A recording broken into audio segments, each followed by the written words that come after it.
welcome to the Narrator Roundtable. I'm Kirt Graves. Joining me today, we have some of my regular, beautiful co-hosts. First up, we have Deanna in the room. Hello, Deanna. Hi. Hi.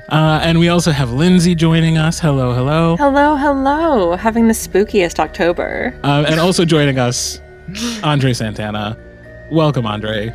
Hello, hello. Reporting in for harvest season. Yes. Very good, very good.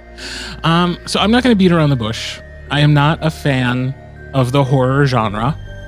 I was peer pressured into going to see The Ring in theater when I was in high school, and I watched most of it through a tiny gap in my jacket, which was over my head and zipped up to like my nose. So like I see that whole movie in my mind with like little zippers on either side of my face. And I have not watched a horror film since. And also, I'm admitting this on the internet, and they're going to take away my gay card, but I don't really care about Halloween. I know. Scandal. Gasp. The Babadook is shaking right now. But so many people I love, especially my friends in the Alphabet Mafia, love horror. And since we are in the midst of spooky season, I have assembled some of those folks to celebrate all things horror this episode. And you know, I did actually recently have an opportunity to dip my toe in the literary horror genre waters. I had the great pleasure of narrating Gretchen Faulkner Martin's latest release, Cuckoo, with a group of fabulous narrators, including today's guest host, Nicky Endres. Nicky is an award-winning audiobook narrator with keen comedic timing who has long challenged cultural categories to forge their own way. An adopted Asian American, non-binary, trans-feminine, queer actor known for perceptive characters with heart, smarts, and a little sass, Nicky has enjoyed a wide variety of roles both on camera and behind the mic. Nicky specializes in gender transformation, bringing both versatility and authenticity to intersectional queer identities. And I happen to know because they told me that they love narrating horror. So welcome, Nicky. We're really excited to have this conversation in particular with you. Awesome. I am so chuffed to bits. Thank you so much for having me. It's my favorite. I love horror and I love everything queer, and they intersect so frequently. It's just it's been a dream to be able to do as many as I've gotten to do.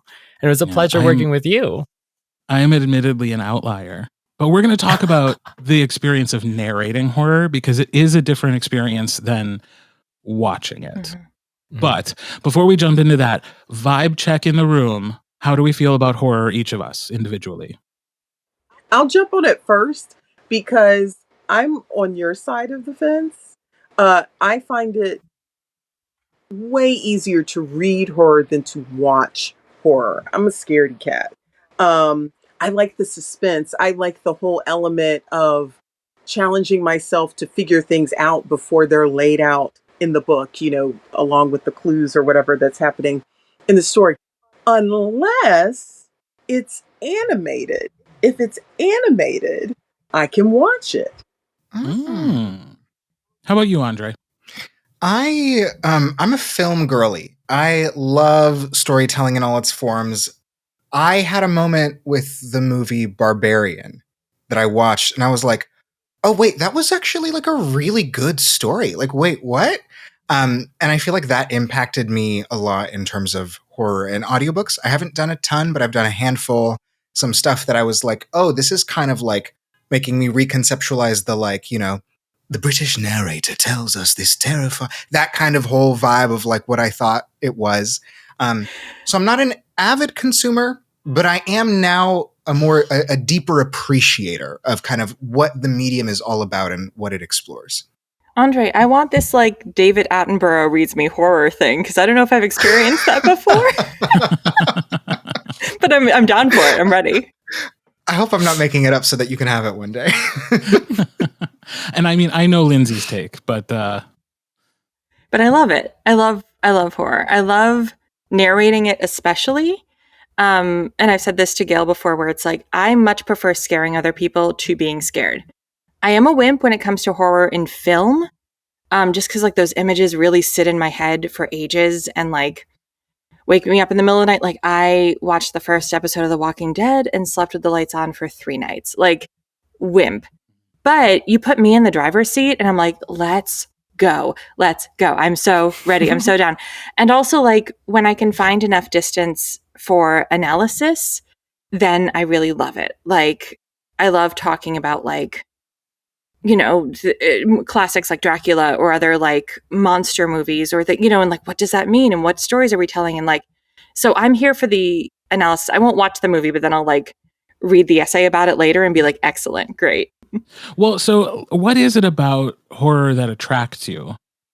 Also, just on a narrator podcast, we can't let this whole thing go by without talking about one of the scariest things about horror, which is having to say it out loud into a microphone as many times as we are, and not be misheard as though we are saying something else.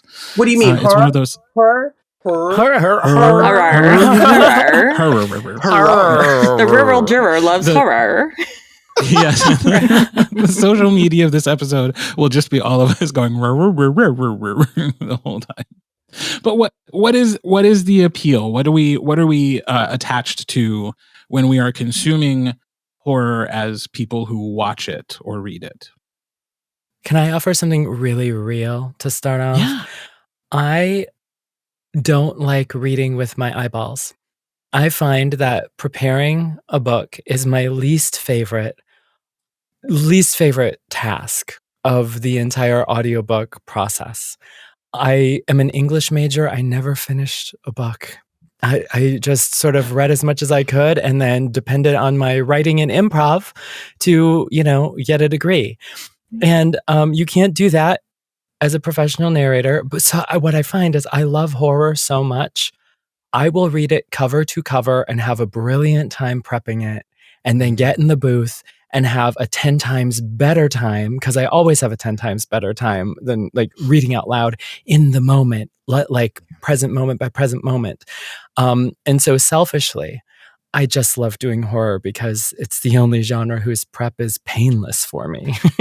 Yeah, it's funny. The older I get and the more life I experience, the more I am drawn to horror as a way of like processing trauma or thinking about like these really difficult things in life through this very like cathartic lens. And also like really interesting thinking about like who you're identifying with in a horror story. Is it the monster or is it like the people, the victim in this case, you know, like who the protagonist? And I think that depends on like who's telling the story, but yeah, I think it provides, like, similar to science fiction and fantasy and other sort of like out there genres, I think it provides this really interesting framework to explore things like really difficult things in life, like from violence to racism to, you know, trauma to queer identity to everything that sort of like lets you put it in this other little place where you can sort of like go balls to the wall, go ham in that exploration. You're not constrained to like the real world. Building off of what Lindsey said, the intersectionalities of having something like magical realism, you know, be the vehicle combined with horror to really help you deal with these very real everyday things that are difficult to deal with, you know, and that coming through in the storytelling. And then, and sometimes it's the recognition of it, like not a solution for it, you know, that makes it palatable. And then also the unexpected things, like when the villain of the piece is the last person or entity or being that I would have ever expected. Like, I love that, like the twists. You know, and I think that's a brain thing for me as well. Like going, oh, I thought I knew what was going on. And then all of a sudden it's like, no, you don't. Shablam. Yeah, that's real. It feels like it does combine. It gives us elements of the thriller with those like journeys, with the mysteries, with the unexpected. It gives us elements of like literary fiction with the symbolism, like you were talking about, Lindsey. One of the only horror novels I've done was all kind of about like how internalized homophobia like eats you up from the inside. And it was, I think, one of those moments for me, I think, of processing, like, you can not only put like language to these sometimes tragic, heavy feelings, but you can also put imagery to them. And something about that transition, like that corner of the triangle, I feel like, yeah, Nicky just makes it like a delicious thing to perform.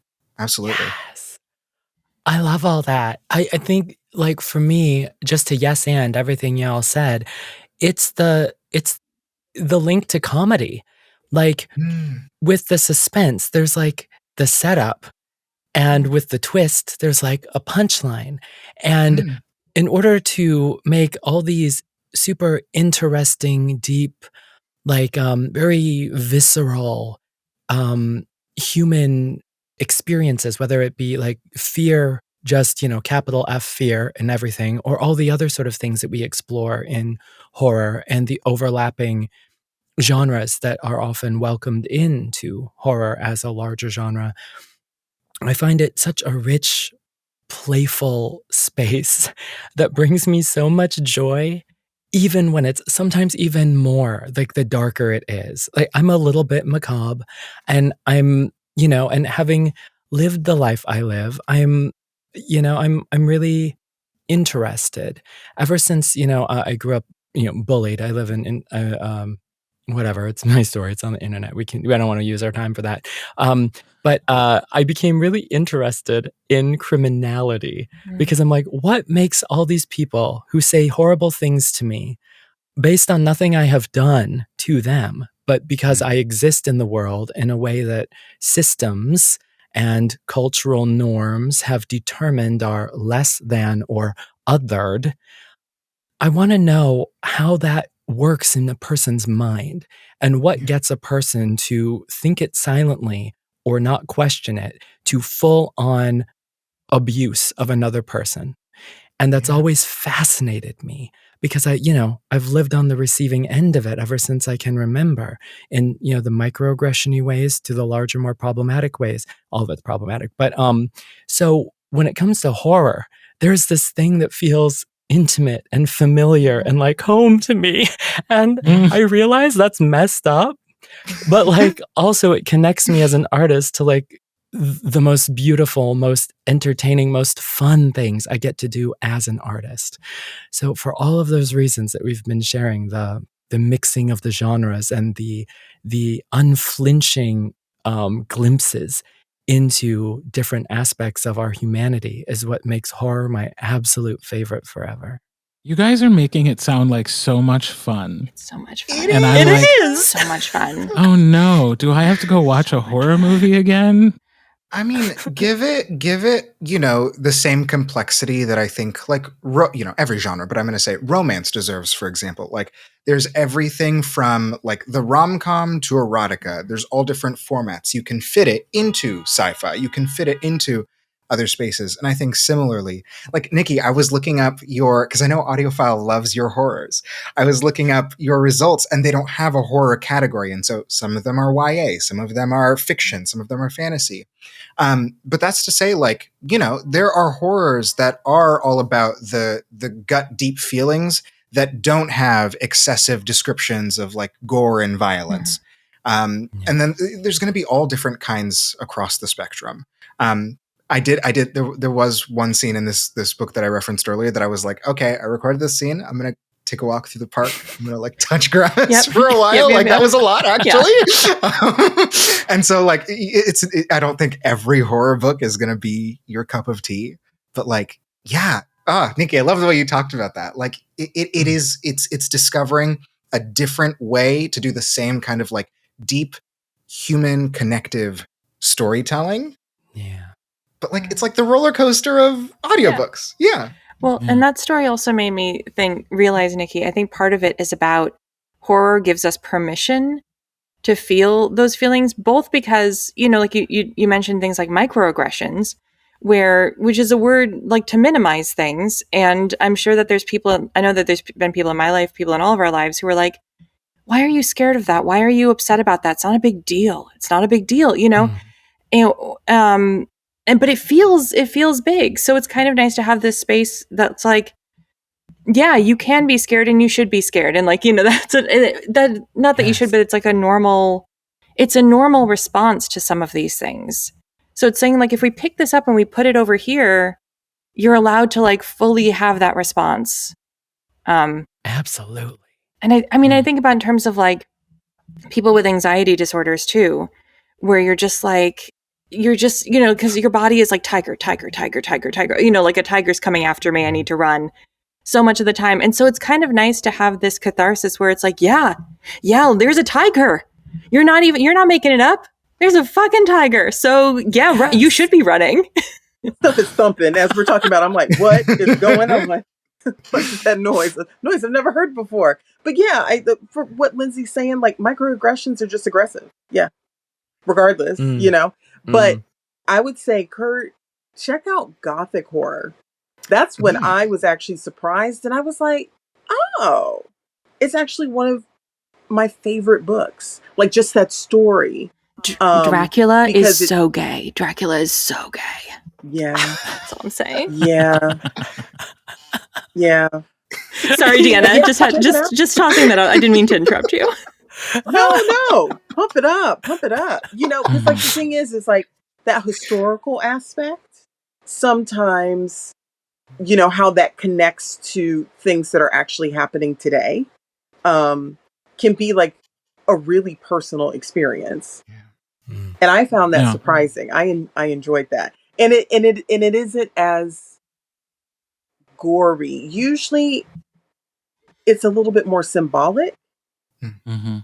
The episodes or the scenes that would be horrific. Yeah, now that we're just having therapy about how anxiety relates to horror, I think that is part of the reason why I really struggle with it, is because I am tiger, tiger, tiger all the time. And nothing about having more tigers sounds fun to me. Mostly because in the experience of watching horror, experiencing it as a consumer, as a participant, because this also applies to like haunted houses. Hate them. Is that you have to surrender a certain amount of control in order to enjoy the experience. You have to be up for something popping out at you, or something being killed in a really violent, vicious way. You have to be open to that sort of like experience that will trigger that reaction. And I have a really tough time letting go of control. Yeah. But I think that's also why I have enjoyed the few times I've been able to narrate horror, because I still have all the control. Then you're the tiger. I'm the tiger. And it is different. I'm thinking about Cabin in the Woods, which is a lot of my horror experience comes from film. But like, there's something really interesting about it. And I don't want to reveal too much in case Kirt's like, maybe I'll go watch this soon. But I feel like that exact point that you're making about not only control, but also about like what it is that we search for in fiction and how that relates to what's in our lives already. I feel like there is something about the way that we relate to those anxieties, those natures that we have. And I feel like storytelling, is one of the avenues that we use to figure out like, what is my truth about this? How can I recreate control in the world around me? I also always loved like Scooby-Doo, which is, I think, on the funny end of like horror for, like kids. But, on one hand, there's a world of Scooby-Doo where it's like, really the monsters are people. They're like the people around us. And then whenever the thing happening was real, there was also this other piece about like letting go of a trauma, about like making a connection in an unexpected, like across an unexpected chasm. I feel like in the same way that you might read a YA novel and be like, I wish my teenage version of this had this would have been so cathartic for me to hear these words or see this experience reflected. I feel like horror can sometimes be like, it's just the wind, The worst thing is my imagination. Or depending on, how you explore it, like if it is real, this is how I defeat it. You know?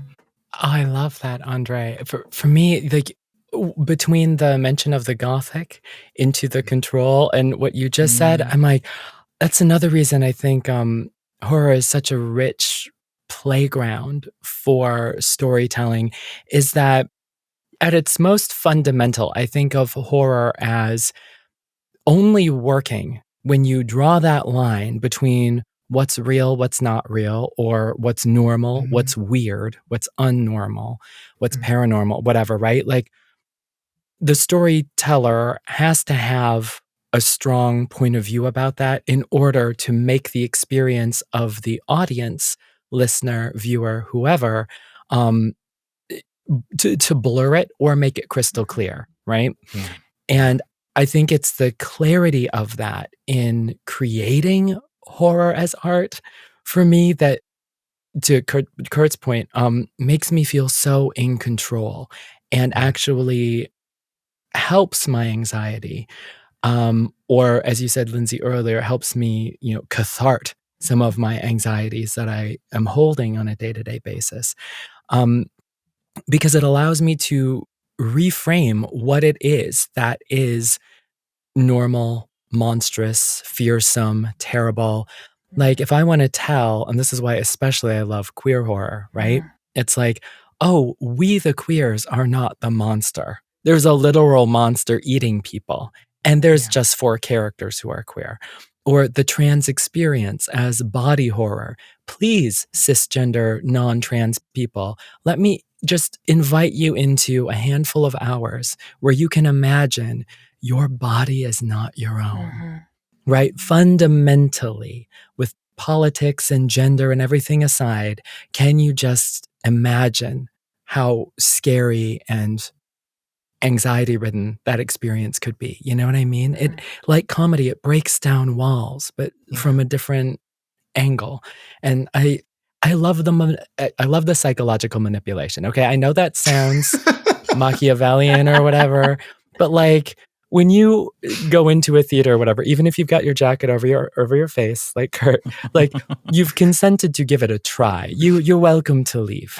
You know what I mean? So it's not like, and so between like comedy, joke telling, and horror, and just the setups and the punch and the twist, it's my favorite thing to do as a storyteller. And when it's another joy of prepping horror, is I try to get ahead of it in a way that I'm like co-authoring with the author. I'm like, oh, I see what you're doing there. Oh, I can't wait until chapter 7. That's so, but see that to me, like you talk about the psychological aspects of it. I enjoy a psychological thriller. Like and I enjoy like a mystery thriller or like a murder mystery. Like those things to me are on a little bit different path, although they can certainly fall within the horror scope as well. But part of it is just that you have some agency as the participant, as the person experiencing the story, to try to figure out what's going on. And there's some confidence that at the end of the story, someone will have gotten their comeuppance, the mystery will be solved, the criminal will be identified and go to jail, or perhaps end up dead themselves. But there will be some sense of like finality or justice at the end of that story. For so many of the horror stories that I can't like, and The Ring is one of them, it feels like there's no finality at the end of it. It's just like we've watched people experience this really horrifying moment in time. Some of them make it out, some of them don't, but the threat still exists. And even sometimes when we think the threat at the end of a movie has been taken out, here comes the sequel the very next year, and it's like, nope, actually, it's ongoing. This horror never ends. And so it's the lack of a finality and the feeling that like there's nothing I can do as the participant to navigate my way to the end of the story, and again control the narrative that I am experiencing as I try to figure out what's going on, even if I'm wrong. Because in horror, it's just like, well, no, a good chunk of these people are going to be dead by the end. Maybe all of them. I don't know. It's third person. These people could all die. And then we just move on to the next book where this same threat kills 10 more people. The And that could be my town. trepidatious tone when you're talking about sequels, as if it's like none of what eyes.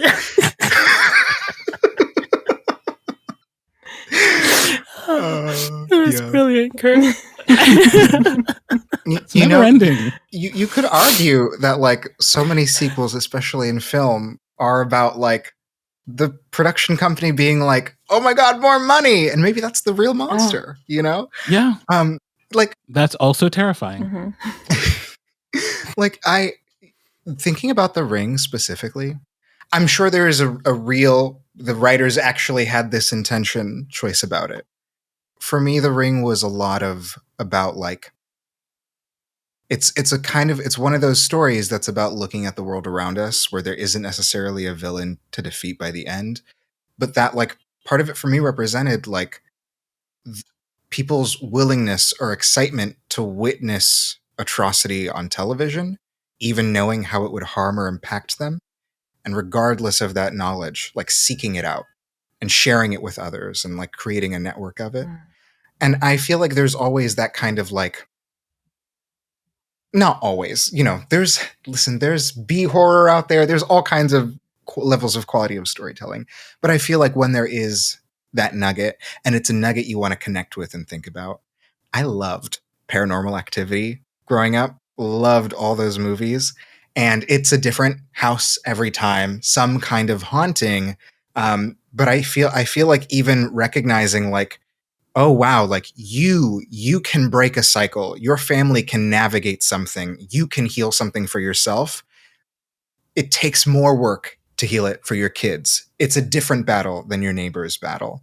I think like you can dig up that kind of significance in a lot of like horror media. Well, and I think you also see that makes me curious about when The Ring came out, because I know it was. I mean, I can sort of imagine how old I was. 2002. Okay, interesting. Yeah, well, actually, that would have been right after 9/11. So we were seeing a lot of things on television, because I feel like a lot of horror media reflects trends in the world. Like we've seen in the past few years, we've seen a ton of pregnancy body horror films come out. Why? Partially because Roe v. Wade was struck down. So like pregnancy, unwanted pregnancy is a much larger fear in the American psyche than it was maybe pre Roe being struck down.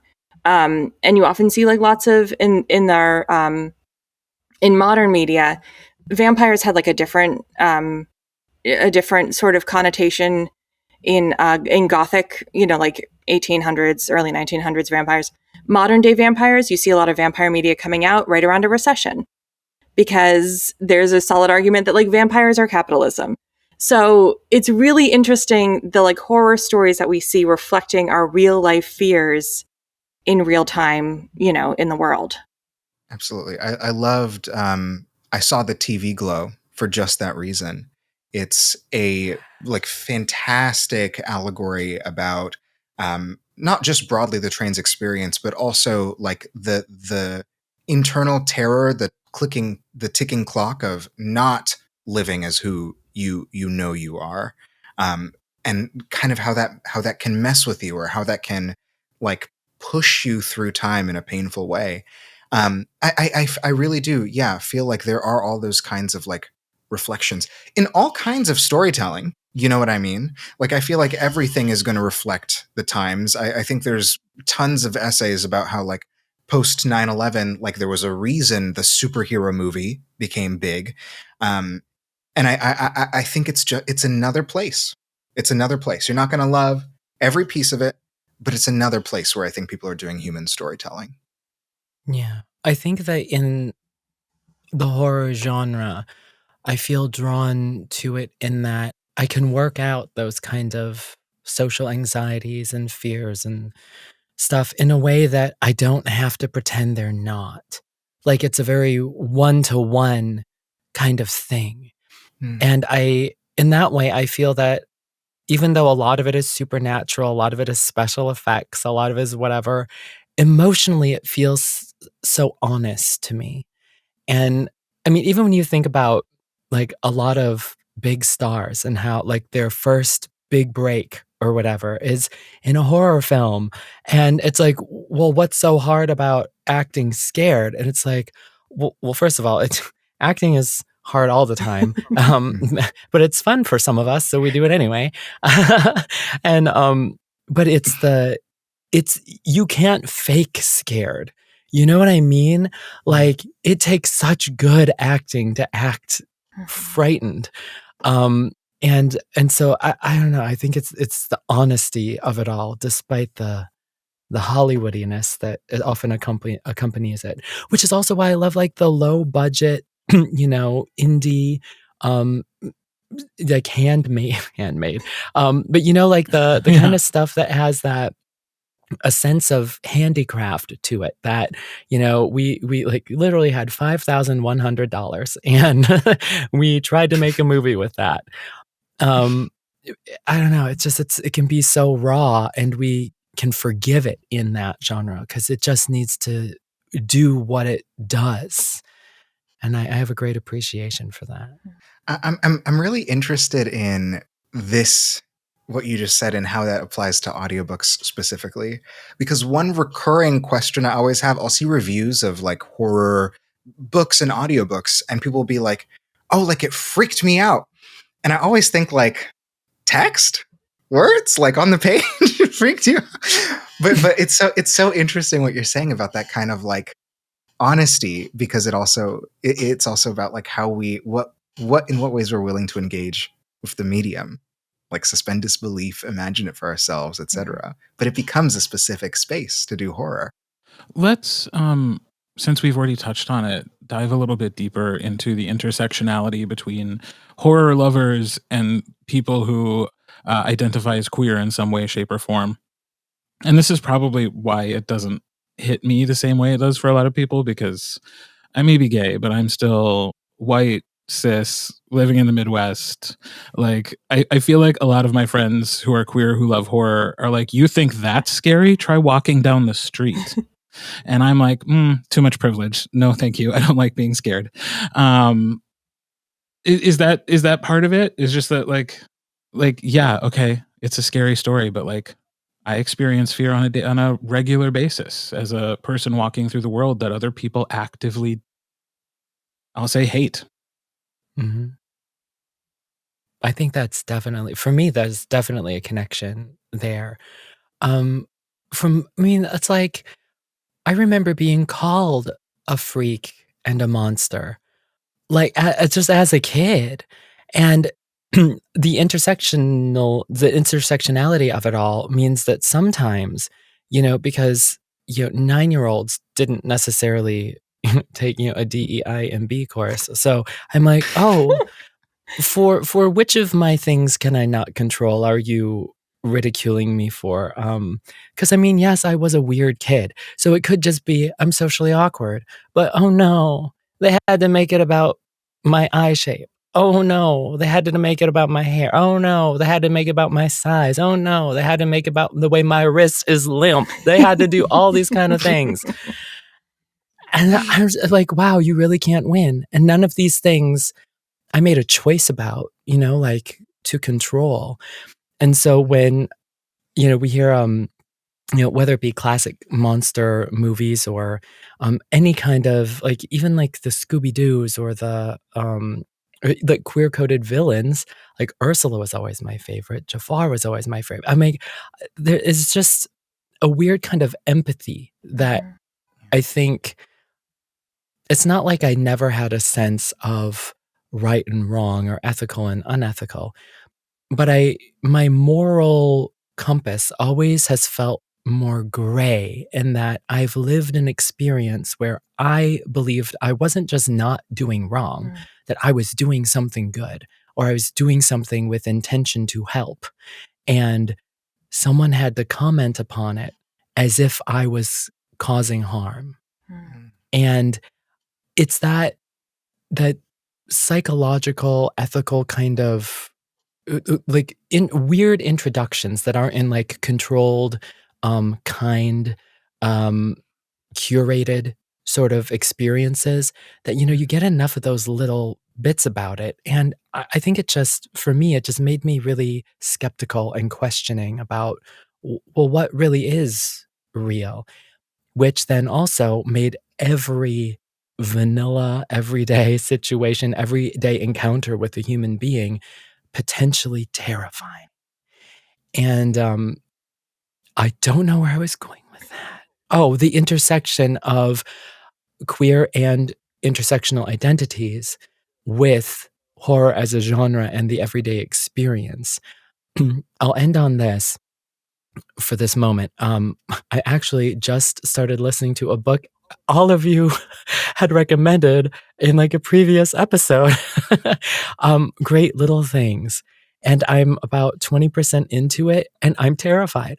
I'm terrified. And it's not a horror book. Mm-hmm. I mean, I'm thinking it's legal suspense. I don't know. Y'all recommended it, and I'm like, okay, I gotta listen to it. I'm terrified. There's this is not spoiling. It's in the summary if you just look at the book description. There's a Black nurse who has to deal with patients who are racist, and like I'm like, oh, okay, and it's. But I am so terrified for her. Anyway, it's not a horror, but I'm into it. And it's not a mystery. Like the story unfolds in a way that you as a listener get to witness points of view about what is happening, right? So it's not the suspense of mystery. It's not the suspense of what's it gonna. For me, it's the horror of there is a racist in this book. Mm-hmm. And it's scary and it makes me emote, and it's so well written and well narrated. I'm loving it anyway, and I can't put it down. So thank you for the recommendation. And that's what I feel about horror. Something clicked for me early on in the pandemic. I took like a virtual class because we were all very bored. I took a virtual class on Gothic horror specifically that like a professor in England was offering on Zoom. I don't know, for free, like because we were all stuck in our houses. And I was like, okay. And she said in that course, she talked about Dracula and other like vampire and Carmilla, which is another like very gay vampire story. It's for the ladies.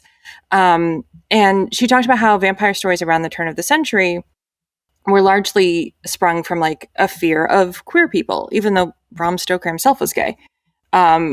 About like, and the idea, the entwining of like sexuality, sensuality, and death, because queer people having sex don't produce any children, especially in a time when like children were dying all the time and people were worried about having enough children. The idea that like people would have sex without even a child possibly being produced was like deathly, was like akin to death.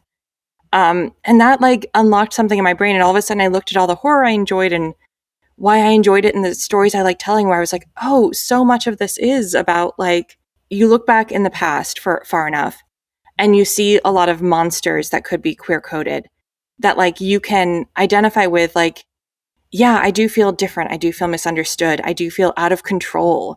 I do feel like, like Nicky was talking about a little bit with like body horror, where like I feel like my body isn't my own, or I feel like I'm transforming, or I feel like I have urges that people around me don't.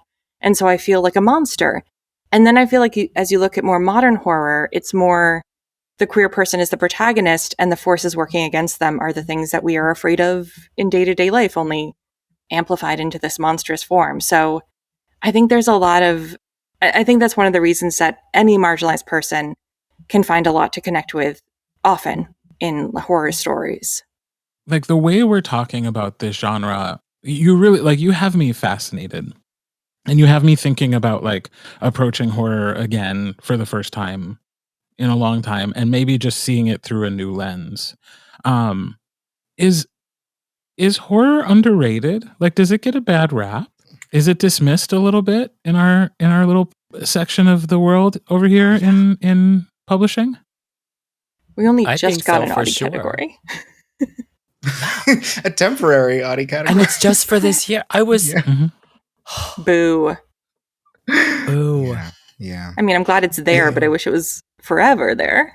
I think it makes sense, though, for the reasons that you just said, Lindsey, that why it would sort of be considered a subgenre, a secondary citizen genre, is because the things it deals with are the anxieties of our human existence. And I think that whether it be systems of power or capitalism, or both of the same, it's almost like calling the thing a thing. The thing will lose its power, or we won't be able to maintain these, and so it's dangerous to let something so subversive actually be so normalized. Almost like the joke about the sequels. Like, you can have this beautiful, rich story told once, and as soon as the capitalizable parts of that story become compelling for maybe even the entity that story was trying to criticize, that entity can take claim of that thing. Also, I wasn't as into horror when I was younger, because I think when I was a kid and a teenager, a lot of the mass market horror was white dude horror, and a lot of slashers, which is a subgenre that has never really appealed to me. The idea of just there's just a scary guy with a chainsaw or a knife and he's gonna kill everybody. I'm that's just life. That's just a man. That's just a man. I don't. Okay. And it's only as I found either Nicky was talking about different stuff, and also as I think now we're seeing more subversive horror, more horror made by people who are outside of the norm, telling their own stories, like Jordan Peele and et cetera, et cetera. But anyways, Deanna, go ahead. Yeah. No. Jordan Peele was actually what I was going to talk about, because I mean, how do you mainstream something that is not approved of, much less appreciated? And I think his work is a perfect example of that. Because even if the masses aren't acknowledging the existence of something that might even have a longer lifespan than what your origination may be, and then finding a way to lightly kiss the celebrated versions of the genre, like Twilight Zone and Creep Show and Creature Feature, but in his own way, with his own spin, and really touching on things like gender biases and social justice issues, you know what I mean? And just woven beautifully with the storytelling and the jump scares, just all of it. So how do you mainstream that? I think that is the answer.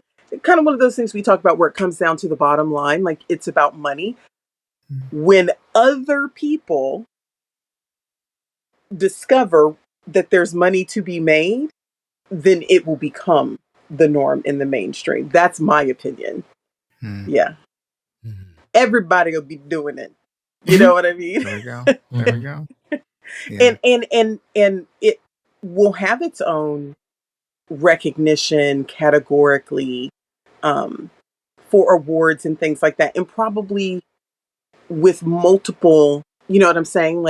I don't know if they do that for, say, the Ambies and podcasts, but do they celebrate a horror podcast? Because they exist,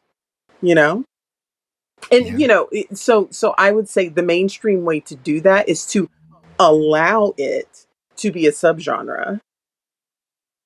And the whole cult popularity is what keeps it alive as being its own very distinct thing with value, It's almost another link to comedy, in that both comedy and horror, even if they're done extremely well, rarely get recognized in the type of spaces that celebrate the craft. Yeah. So for movies, horror movies, comedies, rarely acknowledged at the Oscars. Yeah. Comedic or horror performances, rarely acknowledged. Not never, but rare. And we have a wonderful opportunity this year with the Audies to actually celebrate these stories, and that's wonderful. So fantastic, because yeah, it has been missing, and sometimes an absence is very telling. We've gone in a really interesting and different direction than I expected this to go. I guess just to go back a little bit to the crafty parts of being narrators and approaching horror, like, when you're approaching a horror book, is there anything specific that you do that is different than you would if you were approaching like general fiction or romance or one of the other genres? Like, is there something about a horror book that when you're approaching it, okay, I have to figure this part out? I wouldn't say different, but I do feel like tone is even more like super. You gotta get it right. Yeah. I mean, we always strive to get it right, but I feel like let me put it this way. I would say that horror authors will tell you, maybe not tell you like face to face, but through the writing will tell you like the tone that it requires to be the most effective. Because like within any project, you have a little bit of artistic interpretation and wiggle room between, the text itself, what the author says about it, what the producer is, saying to you about why you were, one of the people to audition for it or whatever, and then your own artistic and directorial leanings and instincts. And a lot of times, like all of those things end up being more or less in alignment and things like work out. With horror, I think that like I don't always know the tone until I finish the whole book. Because sometimes especially if it's got satirical elements in it, satire is really, just the hardest to do. But for me, it's the hardest to do and to wrap my head around and just make sure I'm doing justice to it. But yeah, I would say for horror especially that the dynamics throughout too sometimes shift and change, and it's got to feel natural and on purpose. And it's just or maybe I'm just so in love with it. Because it's not different than what we do for other things, I don't think. But for me, I give it a little extra zhuzh, I think. Well, and I love the word dynamic. I think the dynamics are so important in horror. And it's interesting because like I've seen or received feedback from like a couple different places in like a horror read or a horror audition or something being like, oh, well, you got to have the horror tone. You don't have the tone enough. And I want to push back against that and say, there is not a horror tone because it really depends moment to moment. And what I think good horror, a lot of good horror, I mean, there's exceptions to every rule, but what a lot of good horror has to do well is establish normal. Because like I thought about this when I saw The Walking Dead. I was like, why did that really affect me? It's like, because they did a really good job establishing normal and then zombies happened. And it's like, I'm also living a normal life. I'm also going to the grocery store like those people. They also weren't expecting zombies. They don't start living in zombie world. It happens to them, but they're normal first. So I'm like, you have to start. And even if you start in like a weird or kind of tense place, I mean, and there are books I'm sure that maybe start right out the gate, but sometimes things are normal. Sometimes things are relaxed. Sometimes things are light or funny. So that then when the horrific element is introduced or really it hits harder because you know who these people are when they're relaxed, when they're normal, when they're living their lives. And then you get to see them and you get to like have this tone, in those moments of scariness, and also like to play with maybe something really horrifying, depending on the writing, the circumstances, but something really horrifying being delivered in a very cavalier way can be scarier. It's not all like, and then this happened. And then sometimes it is that. And sometimes that gives it away. Yeah. Yeah. It's like in a like trying to tell a joke and like giving away the punchline because you're leaning in. Yeah. Or also just keeping that energy for far too long. Like some of these books are 8, 9, 10, 11, 12 hours. Mhm. It's not sustainable to like be terrified the entire time, for the listener. It was, we're talking about this and I'm realizing that horror really hammered in that nail that you're talking about, Lindsey, that like tone is not about the genre, it's about the author, the written voice. The novel I mentioned earlier was one that I auditioned for, and it was like an open audition. And when I was cast in it, the producer, when we met at a in-person event, pulled me aside and said, "Thanks for auditioning for that.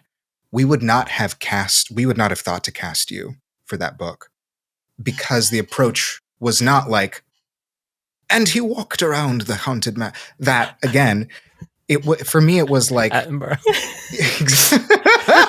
Here we see him in his haunted mansion. That's how you know it's scary. Oh my god! But for me, it was like you said, Lindsey, that like what is normal, and just arriving at it with my voice. Like, I'm curious about the situation. What is that? And I feel like, yeah, horror was like a learning space for me with that, and it's so interesting. I think how, like, for me, one of the things that I do change when I think about like working with horror isn't necessarily like something I don't do in other genres, but I feel like I'm also heightening my senses around like exactly everything we're talking about, the dynamics, the story beat, etc., because I feel like whatever it is that I am experiencing or know is going to come in terms of like a really weighty moment or like a scare or something like that, I feel like we want to shape how it is that like a listener arrives to it. Like Kirt said, like not to give it away, but also not to kind of like pass under it.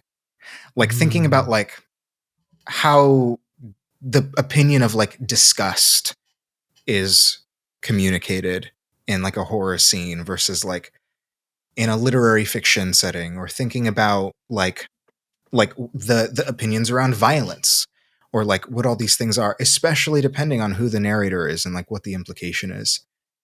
Well, and this is not unique to horror, but I do feel like it's probably just as relevant as it is in the thing that I do most often, which is romance. And part of doing this work for a long time is learning when to identify what are the moments when you shouldn't overthink it.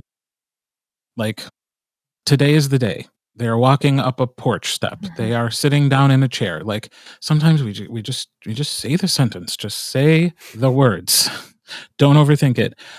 But then there's the other times when like your first instinct might not be the one you want to follow. Like, go to second thought, because first instinct could be to just make it very suspenseful as they approach the door and turn the knob and step in. And it's like, well, okay, so I know something's going to happen because you've telegraphed that something's about to happen, you know?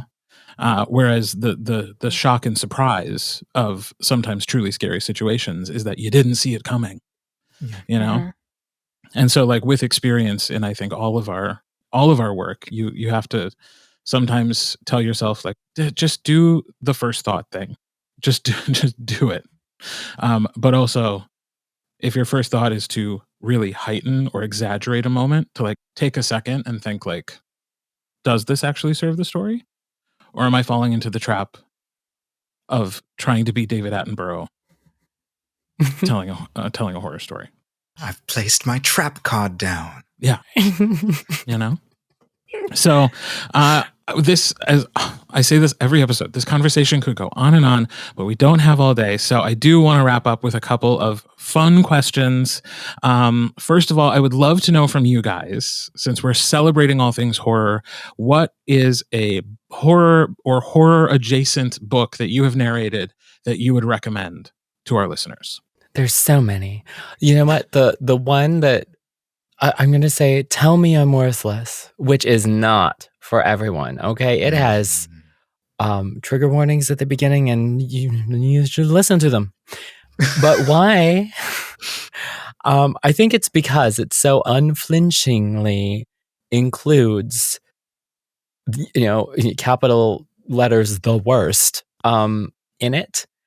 if you're like me and you want to go to dark places and experience that stuff, I think it does it artfully well. And it's and not even just to sensationalize it, but the part I really appreciated about it artistically is that it's like a meditation on fascism through the lens of having a trans body, a trans feminine body in a transphobic, misogynist, patriarchal world. And it rang so emotionally true to me as a trans femme in a world where there are TERFs, trans exclusionary radical feminists, that the phantasmagorical fever dream meditation of fascism wrapped up in all of that was horrifyingly, but very satisfyingly executed in a crazy fever dream sort of way. It's very I love psychological horror. It was psychological. And they Alison Rumfitt, the author, sort of takes a twist on the idea of a haunted house being not so much haunted by a deceased human or group of humans, but by the ghost of fascism itself. And it's terrifying. So I highly recommend it. A book that I would recommend that is full of horrors. It's by J.K. Chikwu. It's called The Unfortunates. The story is not written as a haunting, but the protagonist is haunted. And the intersectionality of just her existence and trying to go from day to day. I would say it could be horror. Yeah. I would say it could be horror. It's amazing. I'm a different person actually after doing that book. Ooh.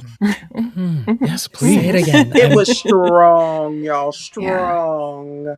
I'm taking I had to talk right to somebody after that book, Yeah. but it was amazing. I know. The TBR is growing. How about you, André? The ones I mentioned before, the novel was Everything the Darkness Eats, which is like a level 8. I would not start there if you've never done any horror. The short story collection was Out There Screaming, which is edited by Jordan Peele. That was a fun one, and a great cast of narrators and stories. I would say my recommendation is Bury Your Gaze by Chuck Tingle. It's, I think, a good horror starter novel. And it's about a TV writer who works in Hollywood who isn't out to the world, but is out to his friends. And he's got a really famous TV show, and the season finale is coming up, and the network wants him to kill off his queer leads.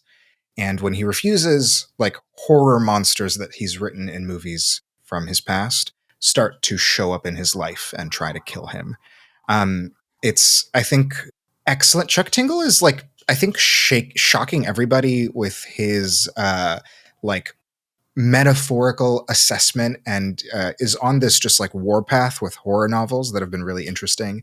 So I'm just watching out for everything he does right now. But that book was one of my favorites to perform, and I think is a really chewy introduction to horror with some gore, but a lot of great, metaphorical work and critique.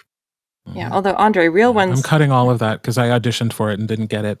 Lindsey? I was going to say real ones know that Chuck Tingle's been putting out great work from the beginning, pounded in the butt from my own butt. You're so right. But the horror is newer. Okay. The book that I want to recommend isn't out yet. It comes out in 2 months, a little less than 2 months. Oh, when this is out, probably a month and a half until the book is out. It's called What the Woods Took by Courtney Gould. It's a great introduction, actually. It's young adult horror. And it's about 5 teens in a troubled teen wilderness therapy program where they're out in the woods with 2 counselors. And then partway through, the counselors disappear and scary things start happening. Monsters start showing up, etc. And there's also this wonderful exploration of but don't you want to be somebody better? Don't you want to be somebody new? Don't you want to be who your parents want you to be? who the world wants you to be. Like, it's really, but it's also like, it's not super gory. It's not super visceral, but it's just like chilling. And there also is a lot of like real world trauma touched on that like sort of follows them into the woods. It's maybe one of my favorite books I've ever narrated. I love it so much. Courtney Gould is brilliant. And as a bonus, if you want to go like full throttle, like splatterpunk wildness, Sister Maiden Monster is one I did with 2 other narrators. And it's both these books I've talked about are very gay. But like if you want some sensual brain licking, Sister Maiden Monster is for you. That's great. I love that. And that's not a metaphor. That's not a metaphor. No. There is like sensual lesbian brain licking. Which, you know. Yeah, the first time Lindsey described the book to me, I was like, ooh, dark. Deep. And she's like, no. She licks her brain. And I was like, oh. Lick the brain. Got it. I did do a horror, a middle grade horror novel a couple years ago. So for those who really want their training wheels on, I would recommend The Stars Did Wander Darkling by Colin Malloy. Very classic setup. Kids in a small town, average every day, riding their bikes down the street. Everything's idyllic and perfect when the adults start acting strangely and they have to figure out why. So that would be my recommendation. Of the very few horrors that I have done, that is a great place to start if you don't want something that's like overly scary, because it's meant for kids, which is about where I am at with my tolerance level for horror. So thank you guys so much for taking the time to have this conversation. I feel like I learned so much. And like, truly, you have made me think about this genre in a way I had not thought about it before. And I am both a little scared and excited to go check it out again. Maybe with a friend, with the lights on. And my dogs. I love the idea of you sharing a headphone with someone listening to an audiobook. Just bring the jacket. Just peek out through the zipper. Yeah. Nicky, thank you so much for joining us for this conversation. It has been a joy to get to chat about this specifically, but also just to get to know you better. So thank you so much for coming on the Narrator Roundtable. We really appreciate it. Oh, thank you so much for having me. I love every one of you.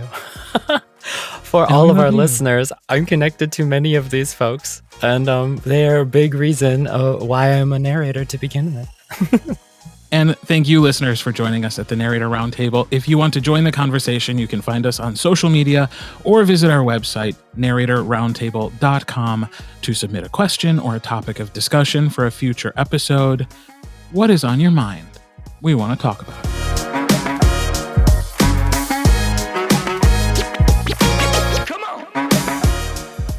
The Narrator Roundtable is produced and hosted by André Santana, Deanna Anthony, Gail Shalan, Kirt Graves, and Lindsey Dorcus. All copyrighted material is shared with permission. Music and sound effects are licensed through Storyblocks Audio. All opinions shared are those of the individuals and do not reflect the positions or policies of any company or organization with which they happen to be associated.